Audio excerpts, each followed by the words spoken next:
So yeah, it just happens. So you just need to be active in the community, and you will end up playing CS:GO against us. So yeah, that's some sad news for the Star Atlas team, but big kudos to the community team. Santi, who was it that played from our side? So we had Dominic, we had Michael Liu, we had Xcode, Mark, and I'm missing someone. I don't remember the last one from the Star Atlas team. I'm sorry, but yeah, man, I'm sorry. Did I get them fired, Michael, by telling their names? Only Jose was the other one. Yeah, Jose, that's Jose. right. That's right. Yeah, we'll let this first game slide. Okay, okay. It can never happen again, right? You know what, man? It's just a lot of fun. I love Counter Strike. Yeah. I really do want to jump in and play. You and I have been going back and forth for a while now about doing a Yeah. one-on-one or heads up or jumping in and playing some games with the community. I'm looking forward to it. If I sound a little tired today, it's because I am. We've been, man, it is warp speed across the board. Working on a lot. I will say. I know everybody's anticipating some major releases had been anticipating releases over the first quarter and second quarter. And while we didn't immediately publish any features, so far this year, the second half of the year is looking extremely promising. We'll get into some of that in a little bit, but hopefully second half of the year, I'll be able to jump in and play some games as well. Yeah, man. You will be more tired, in my opinion, man, once we start launching all these things. Let me tell you, you need to be ready. But yeah, Yeah, hopefully we can get you soon in a CS:GO game, man. yeah, man. I mean, might just be staying up playing Star Atlas all night, so hard to say. Cool. Yeah, so other community updates. There are some cool things coming from the games being developed by the community. I won't give much spoilers, but there are cool things coming from the Tooth Attack guys. So stay tuned, guys. Stay tuned. That's all I'm going to say. I'm not dropping the alpha today, but yeah, some cool things coming. Then also, Dowcast Madness ended, and looks like the Star Atlas favorite ship, the Star Atlas community favorite ship, is the Three Arrow. What are your comments on that, Michael? What do you think? I love it. I think the Tree Arrow and the Ecos line are, they're pretty unique in terms of sci-fi ship design. I think they're incredibly creative. I know that, that line in particular in the Tree Arrow is one of Danny's favorite ships of all those that we have lined up. I mean, we have so many beautiful ships. It's really difficult for me to say. People have asked me a lot, what's my favorite, and there's so many great manufacturers throughout the game and different models coming out and like really cool creative designs that are just unique to Star Atlas. But I think it's awesome. I love the fact that we're incorporating these like massive glass domes on ships, giving people the opportunity to see and visualize the great expanse that is the space beyond. So I think it's awesome, man. It was a really cool tournament. Just a big thanks to Dowcaster for pulling the brackets together and hosting that tourney. Yeah, man, it was really fun, and some people got some really good results on predicting which ship was going to win. So congratulations to them. I think they won some really cool ships. So yeah, and thanks Dowcaster for putting that together.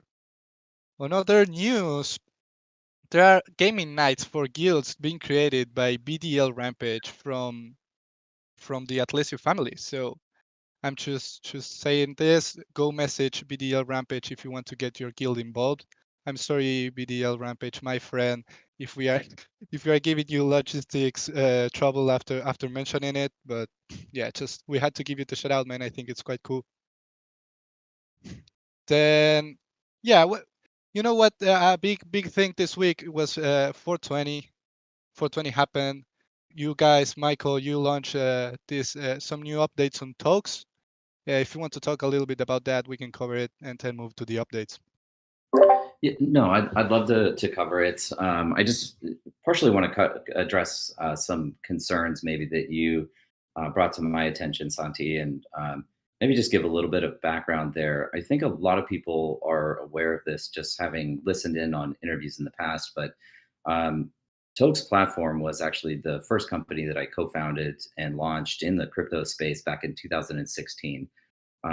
That company ultimately evolved into another brand, a portfolio holding company of sorts known as Multi Chain Ventures, of which Tokes, Cubed Pay, Reli, this Eden supply chain visibility tool set, these were all kind of subsidiary brands within that Multi Chain Ventures portfolio. Tokes was always the most promising of those. And originally the idea with Tokes was to provide these decentralized financial services to the legal cannabis industry. It's a project that's still very near and dear to my heart. I think what would should be encouraging to everybody in the community is that I have a strong commitment when we undertake any type of production and promotion and creation of a company and of a project. And so Tokes was and is a project that I still want to cultivate and foster. Now, in mid 2020, things were going quite slow. Tokes kind of surprisingly and with little fanfare was able to weather multiple crypto cycles. And this is one of the most challenging things in operating a business in crypto is that you have these macroeconomic cycles that exist, right? The bull markets and the bear markets. Bitcoin going up 100x or 1000x, altcoins going up 100x or 1000x, and then dropping off 90%, 95%. I think for anybody that's been around in the space for a long time, and I understand that there's many many new people to crypto, so maybe you haven't experienced this, but a lot of projects, when the going gets tough, they just abandon those projects, right? They just kind of give up on what they had promised to the community, and that's just not the type of person that I am. So we wanted to discover and determine a re-envisioning of that brand ultimately. Now, what I was suggesting is in mid 2020, things were going quite slow, and one of the most fortunate aspects of building that is that it was through that the formation of that company that I got connected with Danny, you all know, Chief Product Officer, and Jacob, our Chief Technology Officer, and we built that together for years.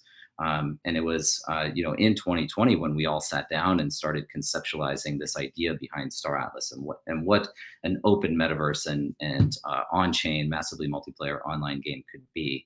And so, given the opportunity in front of us, we did refocus a lot of our energy and attention into building Star Atlas. And of course, we've had enormous success over the last year and a half, or really 2 years since conceptualization. But Tokes was always on my mind.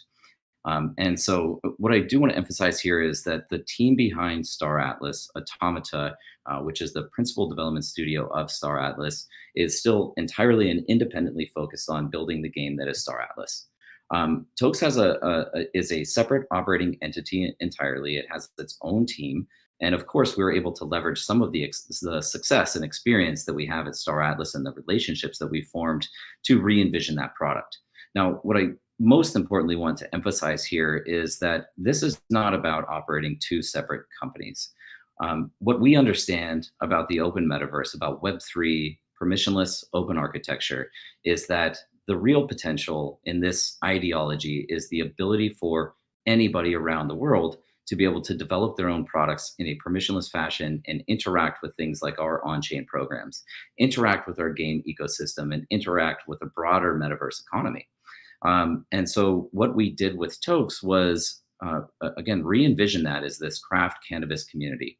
Now, it was very opportunistic for us to relaunch the ethos on 420. It's a day celebrated by the cannabis industry all over the world.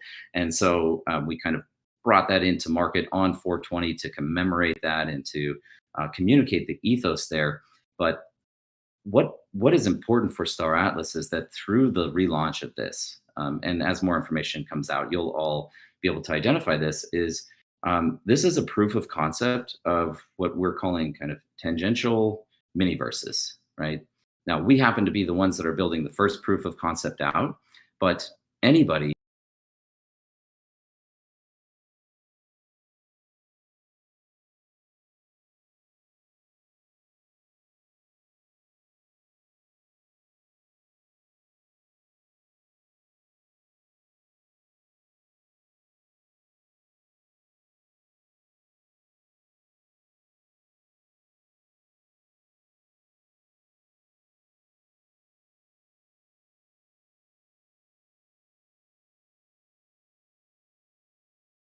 users and the people that aggregate on the Tokes planet, which lives outside of the Star Atlas universe, but will be connected through a gaming client, those people will also have an opportunity to enter into Star Atlas. They'll have an opportunity to purchase ships and assets within Star Atlas, right?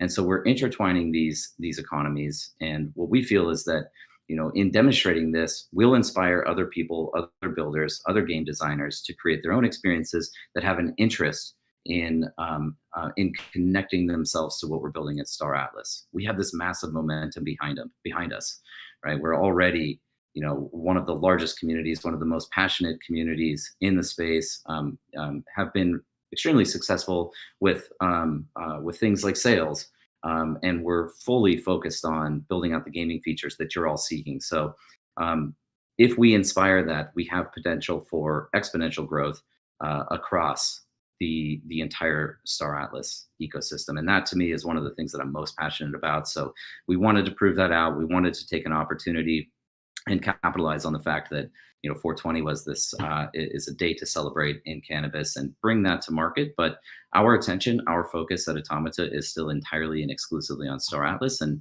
there will be separate teams and kind of a separate economy that's being cultivated within that Tokes community. So I hope everyone can appreciate the perspective there and what this really means for the larger Star Atlas ecosystem. Thanks, Michael, for covering that, man. And yeah, you picked a good day to launch the community in Tokes, man. Let me tell you, that's really cool. So Yeah, yeah, just one final comment. I think in we've seen now a lot of innovation going on in kind of this mini game development, right? Coex building out their own kind of informational game client, so people can learn about Star Atlas in a way that's a miniverse, right? Tufa Attack and some of the other games that are being created, those are their own independent experiences. They actually add value to everyone within our community. We enjoy seeing these things. We enjoy seeing this innovation. And so again, this is a first step in that direction. And in the future, as we develop out things like metaversal standards and quality controls, people will be able to build their own experience. And again, it'll just be a seamless transition between the different environments. This is also a first step towards interoperability, interoperability within our ecosystem, but interoperability in the future that could include things like cross chains, alternative blockchain protocols, and also thinking forward about alternative game engines, so different game clients, and how do we bridge the gap between something like Unreal and Unity. So we'll touch on that actually a little bit cool. in some of the updates that follow. Perfect, man. Thank you very much for covering it. I think like right now we can shift gears a little bit and move on to some more Star Atlas related updates if you want, man. We, Of we can course. cover we can cover some updates. You guys will find everything in the. We are dropping the Atlas Star, I think today. Plus, you also always have the weekly updates, but we can cover a few of them, Michael, right now.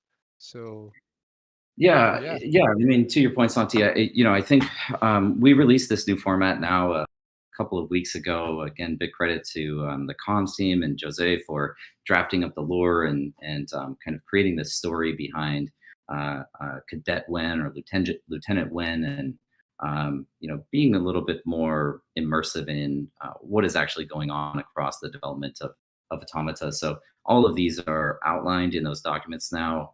I joined the Twitter Spaces last Friday following the town hall, and I did want to get some feedback about the sentiment of this new style of project updates. And I'd say overwhelmingly it was pretty positive. So I'm not going to go in depth now on every single project that we have in development, and there are really around 10 independent projects that are in development, whether that be transparently, openly, or some kind of discrete projects that we're working on that we'll announce later.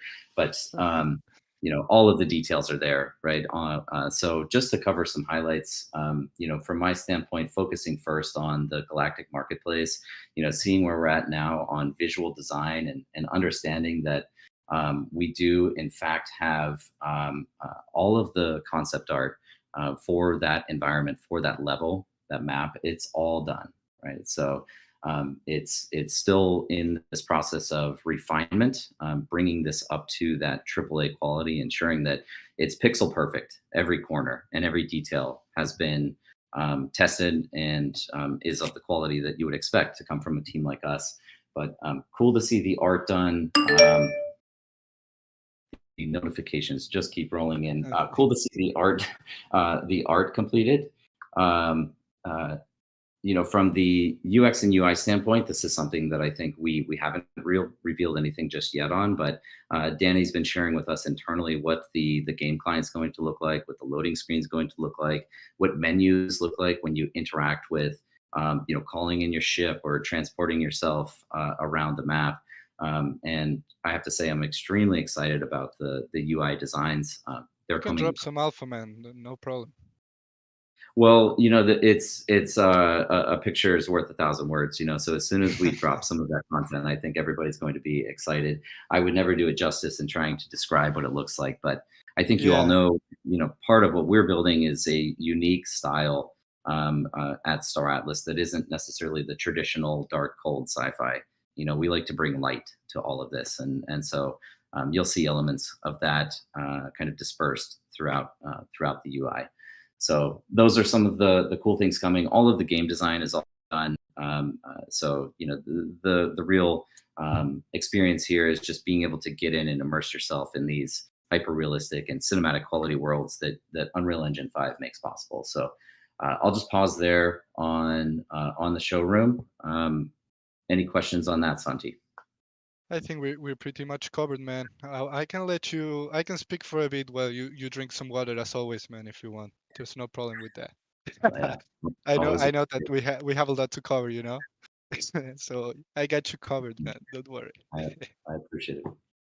Let me just cover two more things, and then I'll take a little pause. But um, we've kind of leaked some details on this, for all of the alpha seekers out there. But Danny's created a separate product team right now for another feature, and you can kind of consider what we're doing in Unreal Engine as having these kind of similar gameplay mechanics or mini game dynamic, I guess I would say. So little individualized experiences that people can participate in.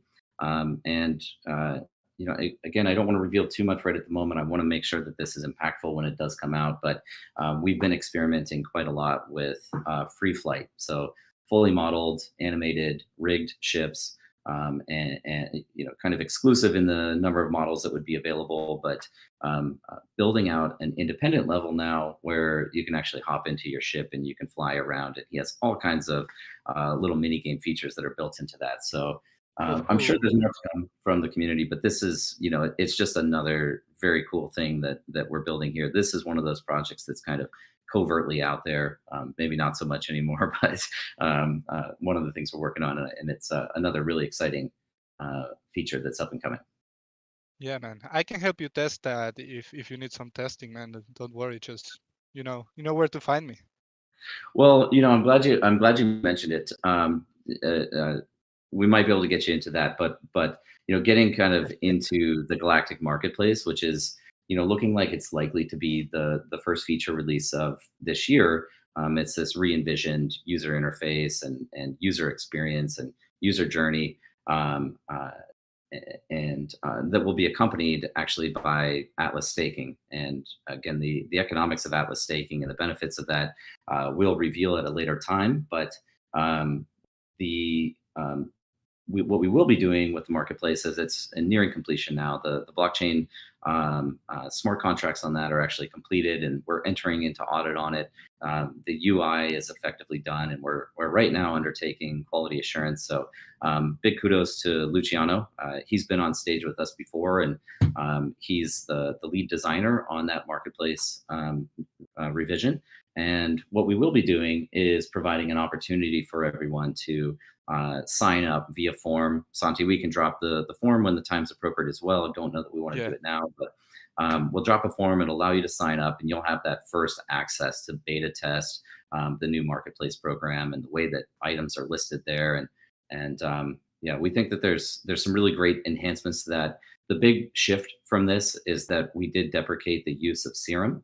Uh, um, if for anyone not aware, we built our original marketplace, which was one of the first, if not the first, fully functional NFT marketplace on Solana, fully integrated with Project Serum, the decentralized exchange protocol that lives on Solana. Um, that came with a few artifacts that were confusing to users, particularly new users to crypto, but most specifically being the requirement to claim assets after purchasing them and settle these assets, and not being able to identify where they are. So now all of those mechanics are completely gone. Just like in an in-game auction house, when you click purchase an item, it'll immediately show up in your inventory, and you'll easily be able to identify where that lives as an asset in your wallet. So that's exciting, but also, again, emphasizing the Atlas staking that will be a component of this that will live in on the DAO page. So why don't I pause there for a moment? I will take a Yeah, drink. man. I think you've got something special for the You can, community. man. So I just wanted to mention that, just to add, like, this new marketplace uh, is just like one step into onboarding more gamers. Like, that we build knowing that we will have to onboard a lot of gamers, and that with Serum and the claiming stuff, it was very difficult for a newcomer to understand how to actually purchase and then go to the inventory and claim and everything. So this new marketplace is, in my opinion, a, a big step on that side, on that front. So yeah, just to add to your comments, Michael, that's the only thing. So now we can move to other updates, or we can, what we can do now? We can do special surprise from the community, for the community. We are dropping one question. One moderator will be dropping one question. You need to go and find it now, and the first one to answer gets a Fimble air bike. So yeah, go and find it in the Discord chat, guys. The first one to answer gets a Fimble air bike. Michael, were you able to grab the drink, man? Did I give you enough time? I am back, and I didn't get a chance to respond to your comment, but Santi, you and your team on the community side, obviously front lines, right? So you hear a lot of feedback right away, and you guys do a fantastic job communicating that up through the team, so we understand where where friction exists in all of our applications. And so we're able to take that feedback, and then we have a dedicated team that works on polishing system and making UI improvements. And so not only is the this new marketplace program rolling out, but it's also accompanied with a bunch of improvements, and that's a result of a lot of the feedback that you've all provided to us. So big thanks to the community. I know sometimes these things can be frustrated, but this is how we get to an optimal product when we develop in the fashion that we do. Right, we just kind of roll out, we build features, we get you exposed to them, and our hope is obviously that these things are perfect on day one, but that's almost never the case. And so your feedback is very valuable to us. And so again, pointing out, if you want to participate in that quality assurance, the QA process, and give us some additional feedback, I know that there are some incentives built in there, and so our comms team will reveal that information to you, and we'd love to have you participate in that. So Yeah, yeah, we'll be so dropping the form soon. You will find it on announcements on Twitter. So don't worry, everyone will find it. And yeah, now that you mentioned the community thing, I want to give a few shout outs to the guys who are helping here when we have bugs and when we discover issues to report to the team. So big shout out to Darwin, man, our DJ. He's always there helping the community and reporting all day. I think he doesn't even sleep. So big shout out to Darwin, and also big shout out to Xcode, that is always helping the community. So yeah, I just had to give some kudos. We can move forward now. I love it, man, and credit where credit is due. So thank you for that, Santi. Let me just cover maybe quickly the Polis DAO. Again, highly anticipated feature. We know how much the community wants to see this. They want to be able to participate in this governance platform. They want to be able to participate in staking and earning rewards. And very excited about the progress that we've made there. Had a great review with the team this morning on where we're at with UI wireframes, which are highly polished, by the way. I mean, very near high fidelity in their own right. And the feature set, the data, the information that is going to be available on that is is quite extensive. Everything from being able to see kind of global balances of total token supply, total staked supply, rewards that have been emitted over time, what the circulating supply is, all information that's valuable to somebody that wants to make a decision.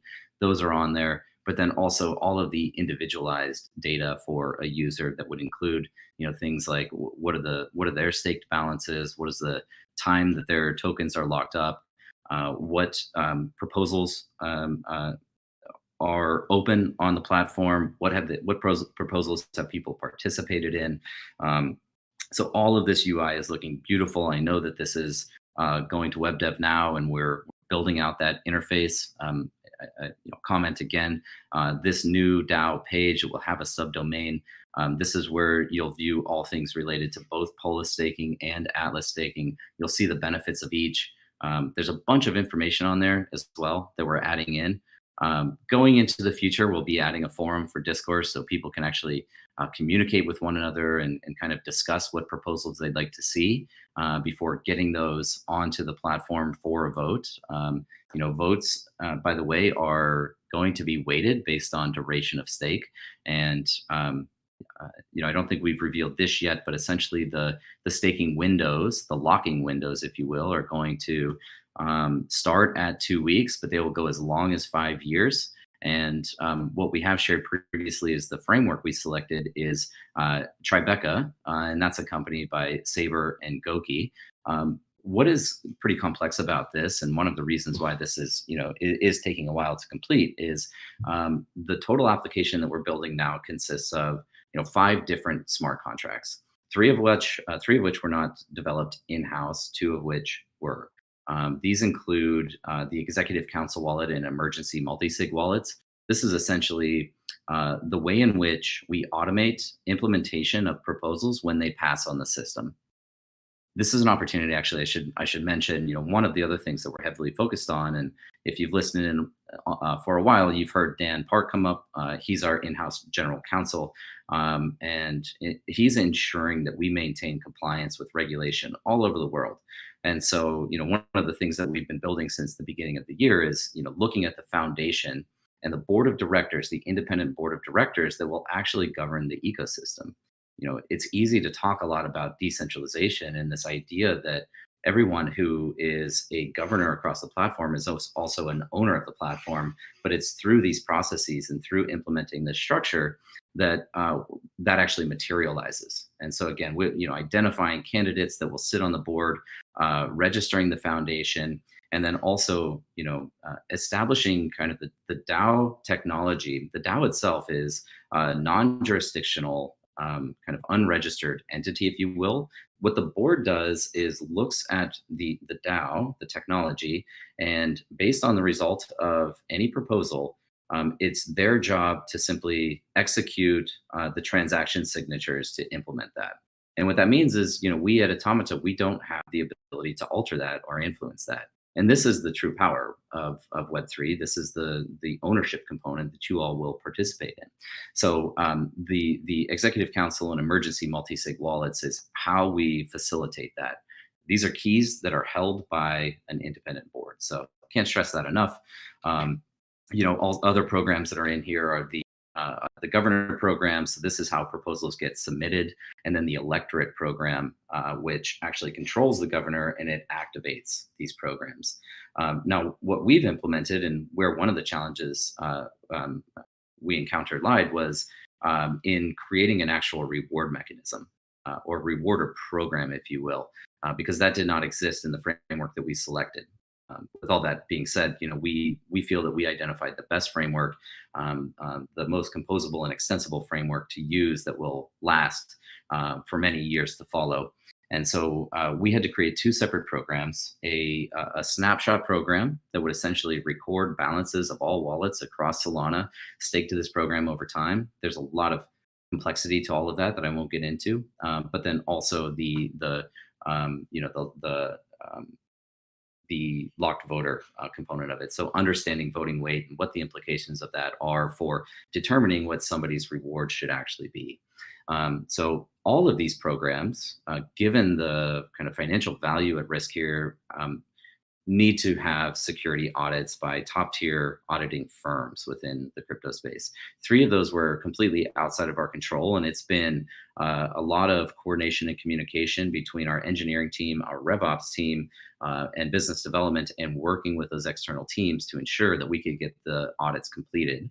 So coordinating with third parties to get this work done, and then also ensuring that our programs were audited as well. So this is just a few of the things I wanted to communicate about why it's taking the length of time that it is. But again, what we feel is that when we deliver this product, it's going to be something that is sustainable, that lasts, that will require very few revisions, and should not be susceptible to compromise in the future. So moving along from the Polis DAO, I again, can let you breathe, Michael. I can let you breathe, man. I can let you breathe. Don't worry. well, I'll tell you what, You Santi. know, I want to make sure we save time here. We've got some great yeah, guests, and there's really only a few more things here for me to cover. These are kind of operational things we always like to keep the community updated on. But as you all know, we were at Solana Miami. That was last week, participating in the hackathon, participating in panels. Coming up, we have Crypto Bahamas. I'll be on a panel there. This is kind of very high level conference. It's pretty exclusive. A lot of investors are there, a lot of builders are there, government officials are there, and we'll be talking about this concept of the open metaverse and this idea of a kind of a global borderless digital sovereign nation that we're building at Star Atlas. So be on a panel there, and then we have a great activation with FTX for the Formula One Miami, which is coming up May 6th through May 8th. We'll have a games booth there as well, and that's actually open invitation to anybody. So if you happen to be in Miami during the days of the 6th through the 8th of May, you're welcome to stop by, meet some of the team, interact with our arcade systems that we have there, and see some of the stuff that we have on display. And I've been informed here. We've got not to mention by name, but this is what I alluded to earlier when I was talking about the idea of interoperability. You will see an announcement come from us very soon that kind of demonstrates our intentions of creating and fostering relationships with other metaverses around, well, not even other metaverses, right? This idea of the metaverse is kind of all encapsulating of everything, but these metaversal environments that people are building. And what we want is free, fluid, and seamless transition of users between those. And so you'll see an announcement coming out from us real soon with respect to a relationship that is quite strong for us, and we think it's exciting in terms of being able to expose our products to an entirely new blockchain protocol and another environment, and vice versa, bringing those users back into Star Atlas. And then finally, on just on the HR front, there's a lot here, Santi. I think I am going to avoid mentioning all of the positions, but just in the last 20 days since April 1st, we've employed 23 new people across the company, and this is across almost every department. So I can take a pause. I think you've got the information, Santi. If you want to pick up from there and maybe read some of those off, I'll take a break and come right yeah, for back. sure, That's a little bit for about sure. Screen. Yeah, man, I can cover you here. We hired a lot in the past 20 days, as Michael mentioned. We hired like 23 new people, and I can mention them all, but I will mention a few. For example, we have director for production management, senior director of economy, senior RevOps product manager, UI art director, demand generator manager, technology director, affiliate marketing coordinator, director of social media, 3D character animator, character artist, technical project manager, director of events, legal counsel, two associate gameplay programmers, environment art director, QA engineer, product manager, director of QA, junior economic analyst, growth engineer, community project coordinator, shout out to Dominic, and RevOps project manager. So I think I covered them all. But yeah, we are hiring a lot. Like again, hiring 23 new people in the past 20 days just shows how much Star Atlas is hiring. So yeah, I think I covered everything, Michael. It was a lot, man. Now Yeah, I understand you when you go to grab a drink, and I only spoke for like less than a minute. it's incredible. Again, it's one of the encouraging things to me is just seeing this team grow and just seeing how people are able to collaborate with one another in a fully remote work environment. Nearly 200 people across 26 countries, every time zone around the world, and we're still getting a lot done, right? And people are able to kind of interact in this digital environment that is either Zoom or Discord, and hopefully in the future takes place in the metaverse. So, Yeah, man. um, without further ado, I will again just briefly go into the next project. I hesitate to say this, but it's one of the things I'm actually most excited about because we've been working quite heavily with the game design team on Scream. Mo with us here on stage is the PM that coordinates all of the efforts across the various departments. I've specifically been involved on the economic discussions, and I think we lost Eric, but we brought him on recently as the senior director of economy, and we also brought on a gentleman by the name of Stephen as a director of economy. I'm seeing some comments in the town hall about the director positions. Just so you know, everyone on the team, whether you're in a management layer or a kind of a producer layer, everybody is still doing work. These are not pure management and people manager positions. They're actual people that are creating quality products. So we brought on a couple people into econ, and we do have two new analysts that are joining us on econ as well. But it's super exciting seeing some of the UI design that's coming out, and actually seeing the game dev team that's building in Play Canvas, which is the kind of the WebGL language that or environment that we're using to build this next iteration of the in-browser mini game. And it's shaping up to be a lot of fun. It's going to be a great strategy game, and this mini game is where most of the economics will live in the short term while we continue to build an Unreal Engine. So everything from character progression, so you're leveling up, access to exclusive items, and then of course the ability to earn off of in a very strategic, competitive, open map that is played across all players within the ecosystem will be playing collectively on. So that's all coming along really nicely. It's going to be really exciting.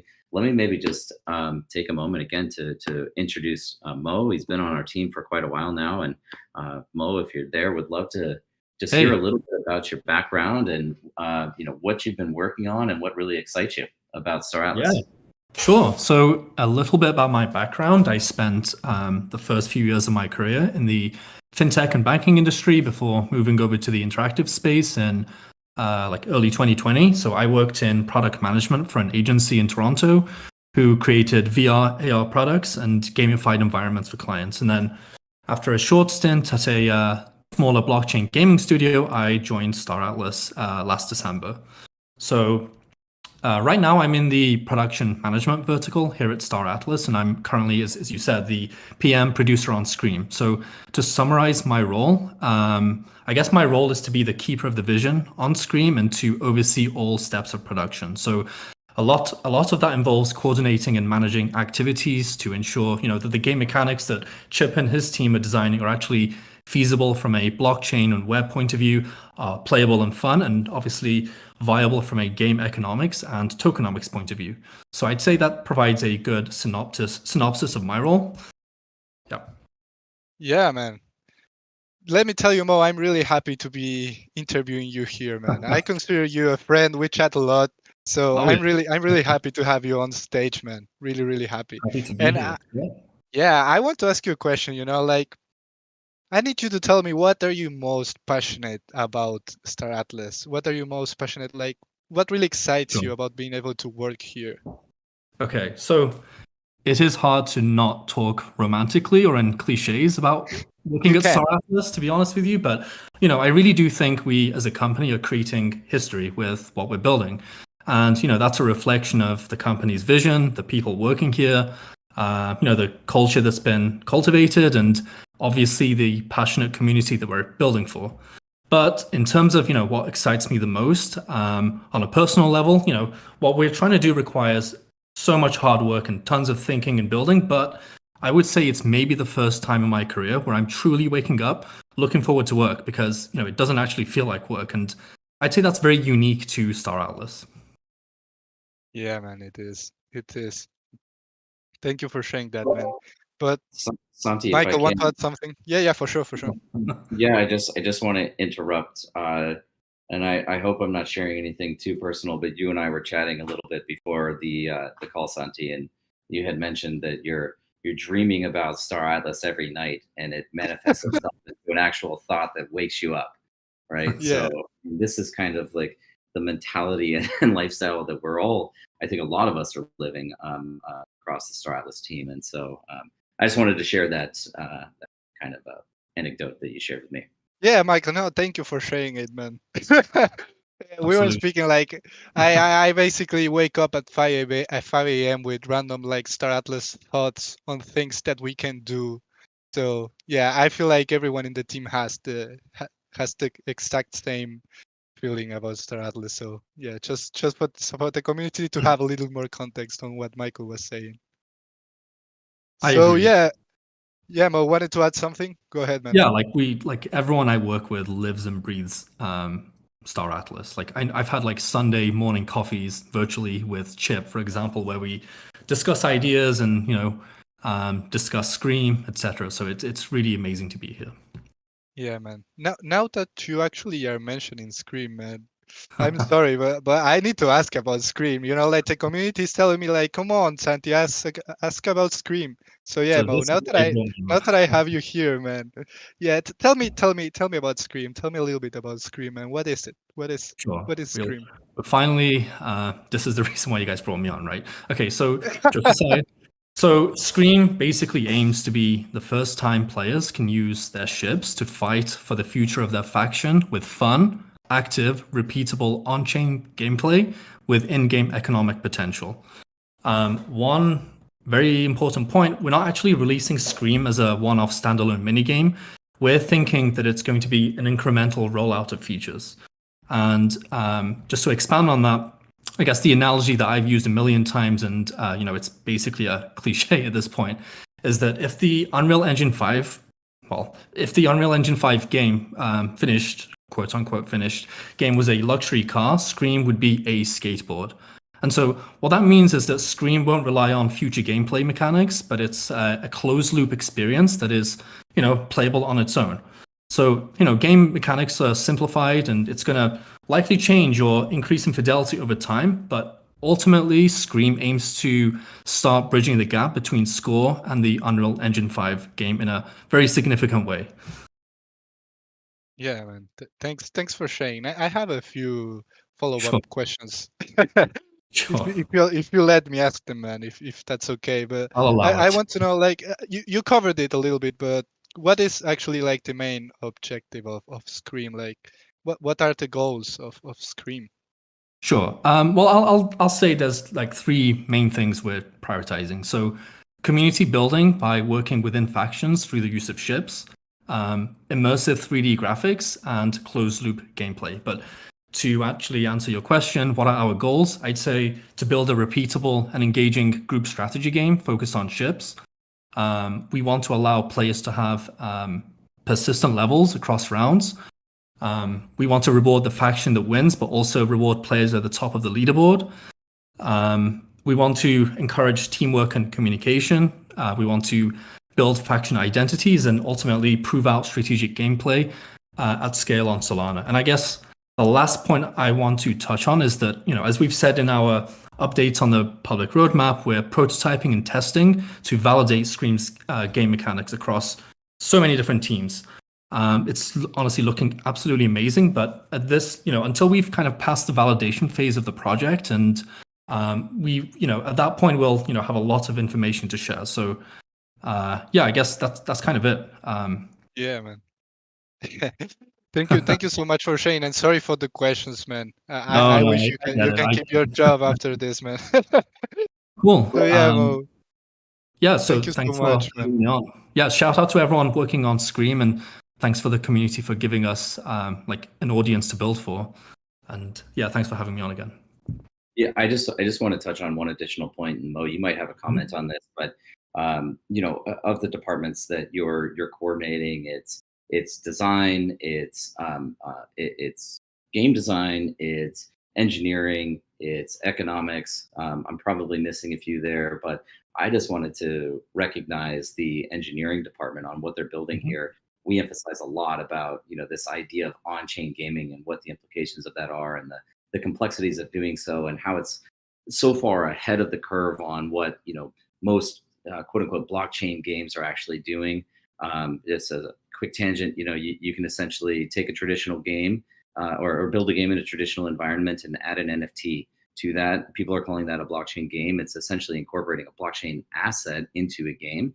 You can Mhm. extend that further by integrating native digital currencies into the economy, typically manifested in the form of the in-game currency or through a governance token. Of course, you all know we're doing that as well. But to actually build game logic on chain is challenging. It's never been done before. It increases a lot of kind of risks, but it also means that other people then can kind of build around that. The idea of extensibility in a blockchain, other people can build on top of the foundation that we're laying today. The point I was making is I think we have something like 15 smart contracts in development for Scream alone. Is that right, Mo? And any It's a thoughts you have? crazy amount. Yeah, it's a crazy amount. I feel like there's a net new program every week that we're prototyping and testing. It's going to be a fun game, but yeah, like the on-chain aspect of it is embedded into our project vision, into Scream's vision. Well, fantastic, Mo. Really appreciate you Perfect. joining Thank us. you. Yeah. Hang out on stage with us. There might be a question or two for you here at the end, and what I do want to do right now, because it's also extremely relevant to Scream, is introduce Eric. Eric's been a great community member, maybe lurker, actively socializing Star Atlas across the community, and Yeah. recently reached out, and very fortunate to have brought him on and his expertise across economic design. Eric, I'd love to get an introduction to you. And I know you've been with us about a month now, and just maybe talk a little bit about your experience with Star Atlas. Sure. Sure. Well, happy to be here. Obviously, it's unique to go from a community member who was pretty active in economics and foundation room to, daily management, making decisions on the economy of the game.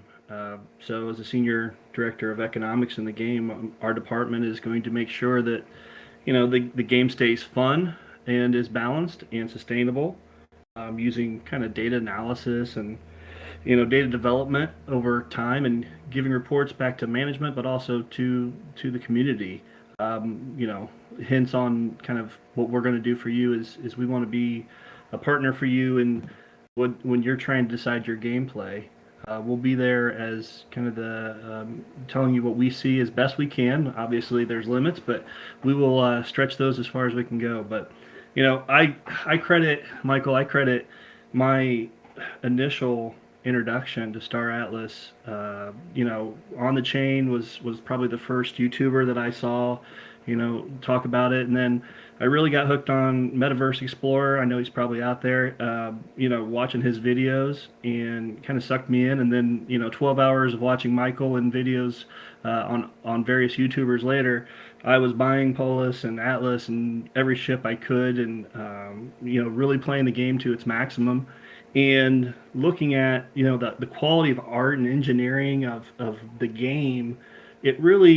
It called to me as a guy. Background wise, I've got 20 years of banking and 20 years of business development. Um, a guy who owns his own business. And in January, I'm sitting here watching or listening to the town hall, and Haddadian comes on and starts asking for people with economic backgrounds who could be able to help. Just send me an email. I sent an email just saying, "Hey guys, I have no idea what you need, but I'd love to help you." And the rest is history. Coming in and really working with a team like Mo, like Chip. They are as good as they sound. They are exceptional. They will deliver what they've said they're going to deliver based on everything I've seen. And it's just been fun, to be kind of on the inside for the last, close to 30 days. Yeah, man. I understand you, man. It must be a crazy feeling to be like community member and then going inside the Star Atlas team and actually being able to do some decision making, especially in something like the economy inside the game. But we'll jump on that after you actually cover a little bit of your professional background, but I know that you're a huge gamer, man. So Yeah. and you might take some inspiration from some games that you play. So tell us like what are your favorite games, man? Just cover it, man. So, yeah. I mean, real quick story. When I was 13, I went to a friend's house, and his older brother was this gamer at the time and didn't even know what a gamer was. And he had SimCity playing on, I believe, the Super NES. And I just sat there and watched, and he explained to me the mechanics of it, and instantly I was like, oh, I want to play this game. So everybody goes to bed at 1 a.m. and I go downstairs and play until morning, until everybody else gets up. And that's my first fascination with the economics of a game drawing me in. The simple fascination with residential, industrial, and commercial working together, and how does that work, and what are the different mechanics of it. And then, so I wrote down real quick my top five games I've loved to play, and I thought maybe you guys would find that interesting. Since I'm not really going to drop that much alpha, to be honest with you, about the Mo had all the alpha. I'm going to tell you a little bit about some of the games, and you can maybe figure out where I'm going to go with some of the games in the future, some of the economics in the future. But my number one of all time, if you look at my Steam gameplay, is Cities Skylines. I'm sure there's a ton of Yeah. Cities Skylines players out there. I love the economics. I love just the development. Um, there's a small game called Gear City that some of you may play, and it takes me some setup and mechanics to make it a fully hard game to play. But when I do, I can play it for days. So that's a good one. Old school game that I love and still play is Railroad Tycoon 3. So if you got any Tycoon guys out there, you're with me. I'd love to connect with you. Um, and then I think one of the most beautiful games that I've ever played is Satisfactory. If you've not played Satisfactory, it is very complex in the development of the tree, but the environment is very interactive and beautiful. I would encourage you to check that out. And then one that I know has been mentioned before, Stellaris. So I know Chip had mentioned Stellaris. I've been a big player of Stellaris, and I love the economics of how it's played. And then really just civilization games, Kerbal, Total War, Planet Coaster, those type of games. So that's kind of my gaming history. Yeah, man. I can set a follow-up question. Like as a follow-up question to this is like if you can tell us like you mentioned all these games and all these games like probably the biggest aspect of them is like the engaging economy and the robust economic gameplay of those. So tell us about like the vision that you actually have for the Star Atlas economy. Like what are we trying to achieve here? Well, the first thing is it has to be a fun game, right? So the economics don't really matter if we don't have players. If it's a fun game, it's going to take care of a lot of the issues, and demand in all facets of the game are important, meaning players coming in wanting to play, continue to come back and play. And I think based on everything that I've seen, so the good news is I'm more excited now than I was outside before I came in, and I've been exposed to all of it, and my excitement level is through the roof. It's really, I don't want to overplay it. I want to be honest with the community, but what is coming is going to be really fun. It's going to be really cool. So Oh, I think that's gonna bring in people, right? And then the balance and the sustainability is going to be the part where we come in and make sure we believe in free market. We want as much as we can for there to be winners, and honestly, some people who make mistakes or learn from them, and get better. But there is gameplay, and some of that is like when you go and you play a game, and if you lose, it's sometimes better because you learn and you can get better at the game and figure out the concepts. There will be plenty of different ways for people to. I've had the question about how are we going to careers and whatnot. I've heard Michael say before that if it's in the real world, it'll be in the game. Well, I think if it's in the real world, it'll be in the game. But I also think there might be more things in the game that aren't even in the real world, just because of the vast expansion of what you can accomplish and think of. The creativity of the guilds that I've seen so far is amazing. The builders, like Michael had mentioned, the people who are doing these opportunities that are going to create exponential opportunities. All of this is going to come back to Atlas being bought and sold and used to purchase in the game, and then feeding up obviously through the DAO. So what we see is a robust, growing, young economy. So you got to think of it as like a nation. New nations, not necessarily the most, they're not like the U.S. that's developed over 200 years, right? So there's going to be ups and downs, and I think as long as we're all going into it with eyes wide open on what it is, there's going to be great opportunities for success. There's also, you're going to have to make sure that you're paying attention, is what I would say. But the gameplay going to be exceptional. Chip's design is awesome. Like, I got excited, so Let's go, I am man. excited about it. Let's go. Yeah. Yeah. Anything else that you would like to mention before we move on?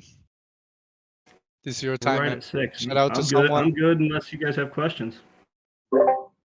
Just maybe one final thought for me, Santi. It's another concept that I do like to emphasize every time we're talking about economics, and it's really the structure of the economics department within the company, and really the sub departments, the areas that we have specialization and will continue to bolster over time. But it's this idea of game economies and game economists, along with statisticians and analysts to support the decisions that we make and understand the data and use that data to make decisions. But game economy as an isolated discipline is challenging in its own right. There are specialists that build games, but what's I don't want to say simplified, but what is less complex about a game economy is that it's typically closed, kind of a walled garden of sorts, and you don't have this free flow of currency in and out of the ecosystem like we do with cryptocurrency. This is one of the challenges that we have to approach and have to understand the way that, say, traders and speculators will possibly interact with our currency. To Eric's point, and what we like to stress, this idea of a global borderless kind of digital nation state that we're forming here is it's kind of like foreign exchange, right? People maybe are earning money in their national domestic currency, and they're looking to trade that for some other currency. USD is a great example of this. Many countries purchase and hold USD as a part of their national treasury. So the traditional game economists don't have to deal with that. We do, but we want to make sure we have an emphasis on game economy. Separate from that is token economy, which is an emerging discipline.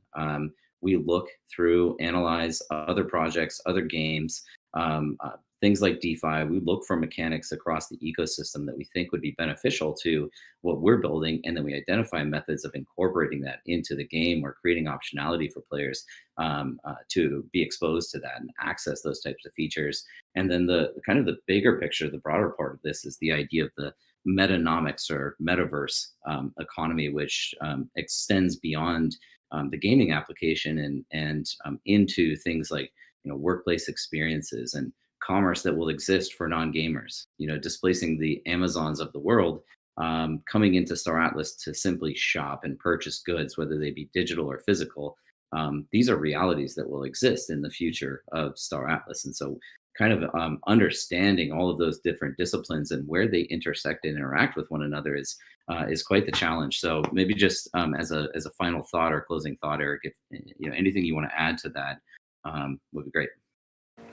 Yeah, I mean, it's definitely what our team. We're a developing team. We're going to develop out the tokenomics. We're going to develop out the economy, the gameplay, working with the design. So as the design comes, then the economy has to come. So the challenges are great. We know that. We're up for it. We're going to continue to add talented people. Obviously, if you are a talented person and want to come along, we're open to conversations, of course.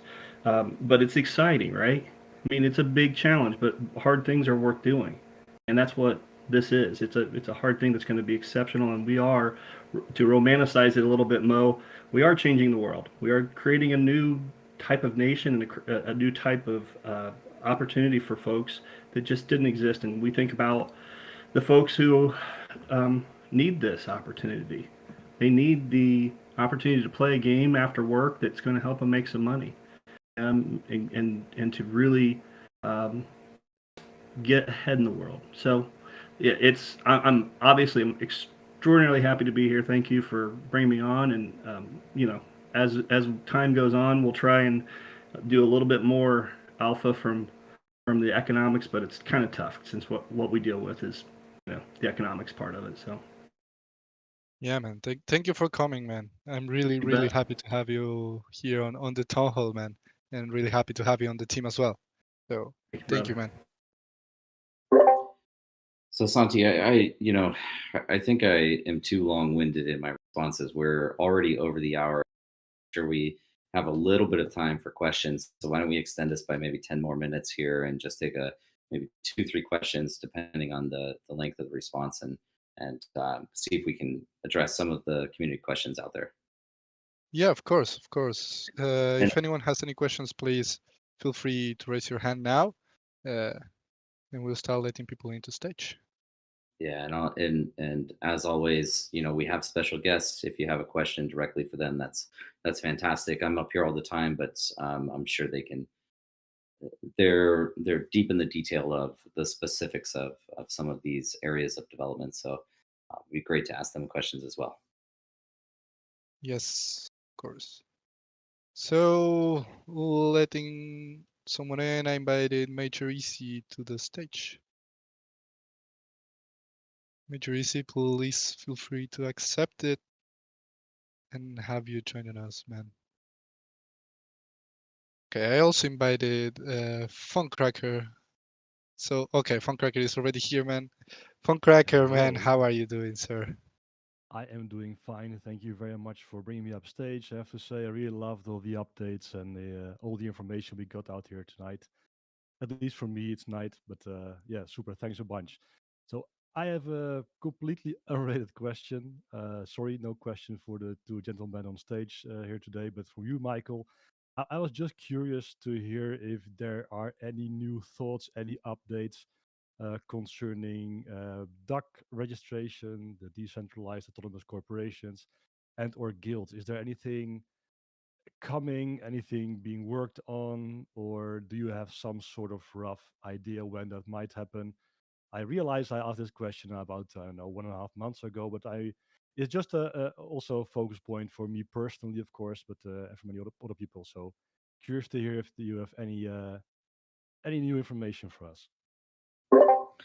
We do, and Funcracker, always great to see you up here. And actually, you joining just reminded me that I completely overlooked one of the kind of major developments and announcements that we made this week, and that was this relationship that we formed with Audio Up, and Yeah. we'll be producing a podcast series, and I, to clarify, not a podcast series in the traditional sense of interview style, but rather storytelling, introducing lore and producing consumable content that somebody can just immerse themselves in. And that's super exciting. I know you all have probably heard me allude to the various multimedia components that are going to be coming out. That's only one of many that are actually in the pipeline for us. So more announcements to come and more ways to engage with Star Atlas as we continue to develop the game. But to your point about DAX, it serves as a great reminder. It is an area that we're heavily focused on. We've taken the approach of thinking strategically about the tooling that we can deliver to DAX. If I can, we do bifurcate the definition of a DAC as either like a gaming DAC and non-gaming DACs.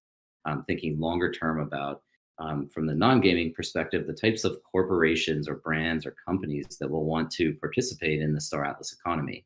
Right, we anticipate millions of users, maybe billions of users.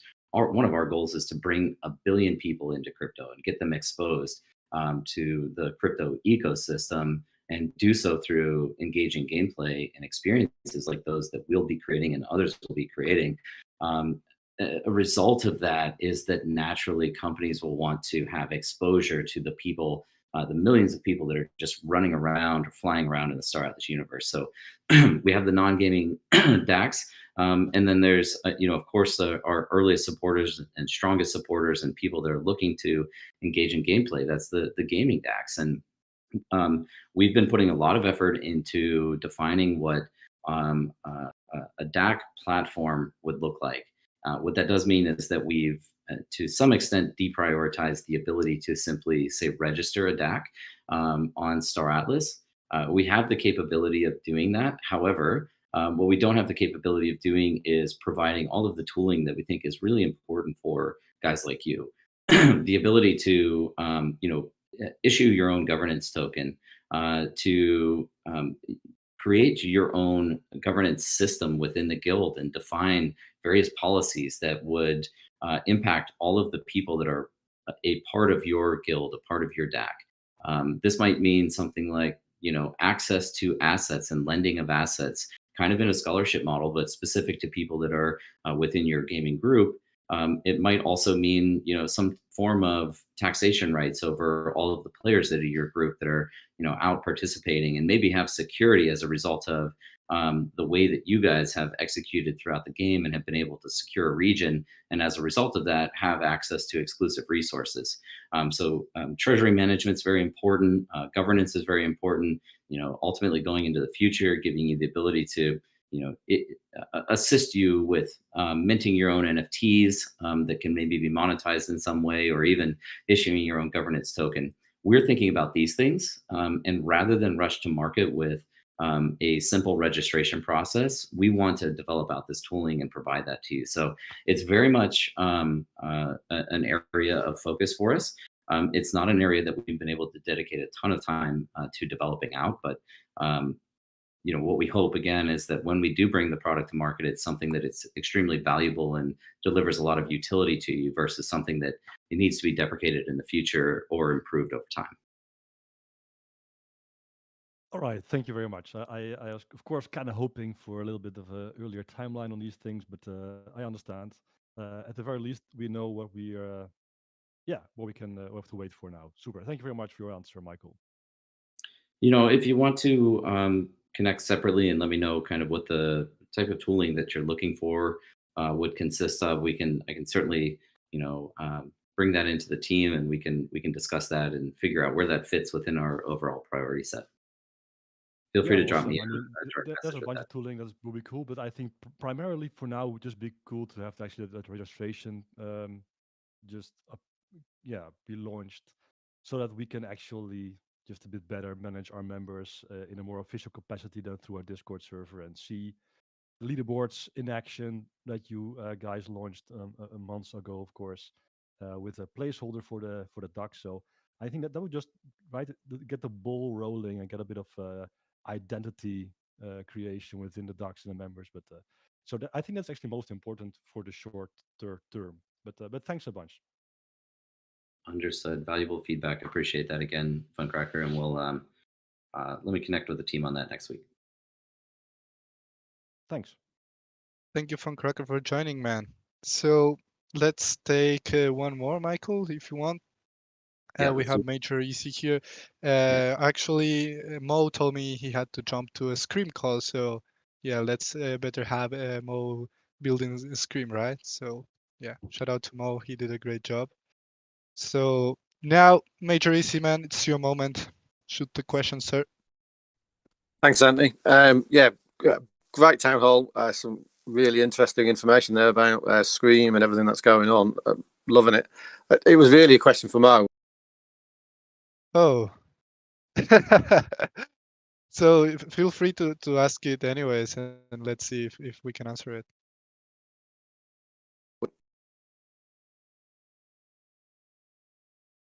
Oh, I think we lost him, or did I lose the connection? Can you hear me now? Yeah. Yeah, we can. Yeah, it was about Scream. All right, I think he's having actually connection issues. Yeah. It looks like my connection. I'm back. Is this working now? Yeah. Come on, let's try. Let's try again. Let's try, yeah. Yeah, it was about Scream. Does it include shipbuilding, crafting, and mining, or is it like ship, exploring? Maybe Michael. I can address that. It does not consist of ship crafting in the first iteration. Want to point out again that what we're building with Scream now is completely different from the way that we developed out Score.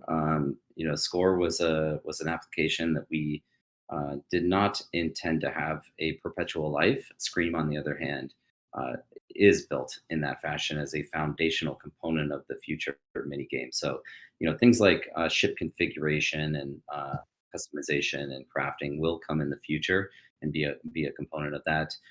In the near term, there is resource extraction, resource harvesting, and the ability to kind of focus your attention on a variety of gameplay mechanics.